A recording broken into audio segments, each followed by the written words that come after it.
1 Samuel 10. Then Samuel took a flask of olive oil, and poured it on Saul's head, and kissed him, saying, Has not the Lord anointed you ruler over his inheritance? When you leave me today, you will meet 2 men near Rachel's tomb at Zelzah on the border of Benjamin. They will say to you, The donkeys you set out to look for have been found.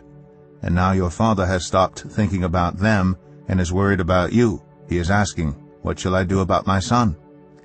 Then you will go on from there until you reach the great tree of Tabor. 3 men going up to worship God at Bethel will meet you there.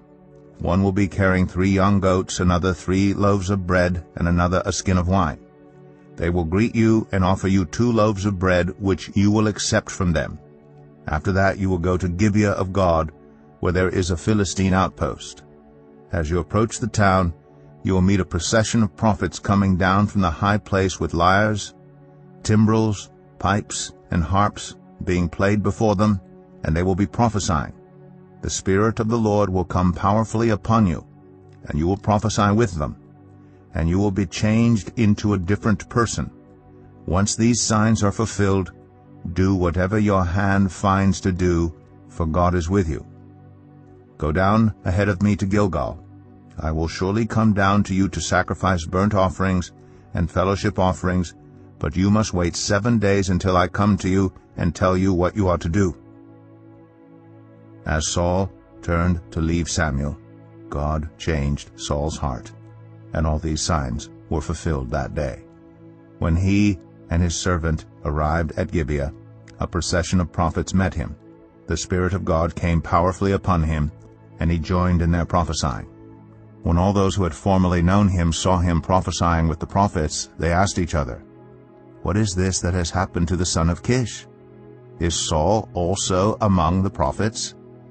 A man who lived there answered, And who is their father? So it became a saying, Is Saul also among the prophets?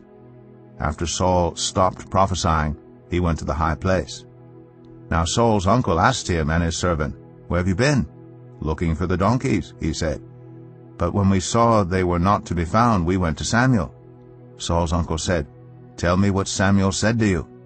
Saul replied, He assured us that the donkeys had been found. But he did not tell his uncle what Samuel had said about the kingship. Samuel summoned the people of Israel to the Lord at Mizpah, and said to them, This is what the Lord, the God of Israel, says. I brought Israel up out of Egypt, and I delivered you from the power of Egypt, and all the kingdoms that oppressed you. But you have now rejected your God, who saves you out of all your disasters and calamities. And you have said, No, appoint a king over us. So now present yourselves before the Lord by your tribes and clans. When Samuel had all Israel come forward by tribes, the tribe of Benjamin was taken by lot. Then he brought forward the tribe of Benjamin, clan by clan, and Matri's clan was taken. Finally, Saul, son of Kish, was taken. But when they looked for him, he was not to be found. So they inquired further of the Lord, Has the man come here yet? And the Lord said, Yes, he has hidden himself among the supplies. They ran and brought him out. And as he stood among the people, he was a head taller than any of the others.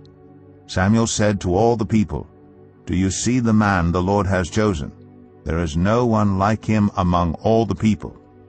Then the people shouted, Long live the king! Samuel explained to the people the rights and duties of kingship. He wrote them down on a scroll and deposited it before the Lord. Then Samuel dismissed the people to go to their own homes. Saul also went to his home in Gibeah, accompanied by valiant men whose hearts God had touched. But some scoundrels said, How can this fellow save us? They despised him and brought him no gifts. But Saul kept silent.